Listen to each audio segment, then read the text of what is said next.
2026ஆம் ஆண்டு சட்டமன்ற தேர்தல் முடிவுகள் வெளியானதை தொடர்ந்து தமிழ்நாடு அரசியலில் பரபரப்புக்கு பஞ்சமில்லாமல் நீடித்து வருகிறது. முதல்வர் விஜய் தலைமையிலான அரசு பதவியேற்கவே சுமார் ஒரு வார காலம் இழுபறியானது. அதனைத் தொடர்ந்து மே 10ஆம் தேதி பதவியேற்றதும் அவருடன் சேர்ந்து 9 அமைச்சர்களும் பதவியேற்றனர். ஆனால் இலாக்காக்கள் ஒதுக்கப்படாமல் மீண்டும் இழுபறி நீடித்து வந்தது. இந்த நிலையில்தான் அமைச்சரவையில் நிதித்துறை, பொதுப்பணித்துறை, ஊரக வளர்ச்சித்துறை போன்ற மிக முக்கிய அடிப்படை துறைகளுக்கு மட்டுமே அமைச்சர்கள் நியமிக்கப்பட்டனர். அதே சமயம் தமிழ்நாடு சட்டமன்ற விதிகளின்படி அதிகபட்சமாக 35 அமைச்சர்கள் வரை இருக்கலாம்.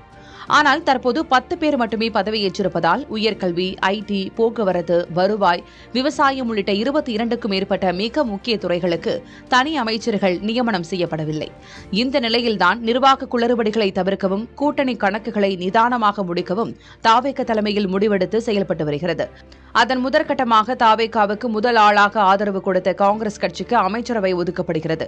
அதனை உறுதி செய்யும் வகையில் காங்கிரஸ் எம்பி மாணிக்கம் தாக்கூர் சுமார் 60 ஆண்டுகளுக்கு பிறகு கதர் அணிந்த 2 காங்கிரஸ் அமைச்சர்கள் அமைச்சரவையில் இடம்பெறப் போகிறார்கள் என பதிவிட்டிருந்தார். அதுவும் 2 முக்கிய அமைச்சர் பதவிகள் காங்கிரஸ் கட்சிக்கு ஒதுக்கப்பட இருப்பதாக கூட்டணி பேச்சுவார்த்தையில் அடிப்படையில் தமிழக வெற்றிக் கழகத்தில் முக்கிய தலைவர்கள் தகவல் தெரிவித்தனர். அந்த வகையில் மதுரை மேலூர் பொது தொகுதியில் போட்டியிட்டு வென்ற பட்டியல் சமூகத்தைச் சேர்ந்த காங்கிரசின் விஸ்வநாதன் மற்றும் கிள்ளியூர் தொகுதி எம்எல்ஏ ராஜேஷ்குமார் ஆகியோருக்கு அமைச்சர் பதவி வழங்க வாய்ப்பிருப்பதாக கூறப்படுகிறது.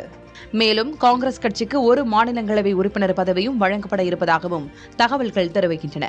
அதாவது தமிழ்நாட்டிலிருந்து அடுத்ததாக மாநிலங்களவை தேர்தல் நடைபெறும்போது காங்கிரஸ் கட்சி சார்பாக ஒரு உறுப்பினரை தேர்வு செய்வதாக தமிழக வெற்றிக் கழகம் உறுதி அளித்திருப்பதாக கூறப்படுகிறது. இதற்கு முக்கிய காரணம் தாவேக அரசு சட்டமன்றத்தில் தடையின்றி இயங்க பெரும்பான்மையும் கூட்டணி கட்சிகளின் ஆதரவும் மிக முக்கியமானதாக திகழ்வதுதான்.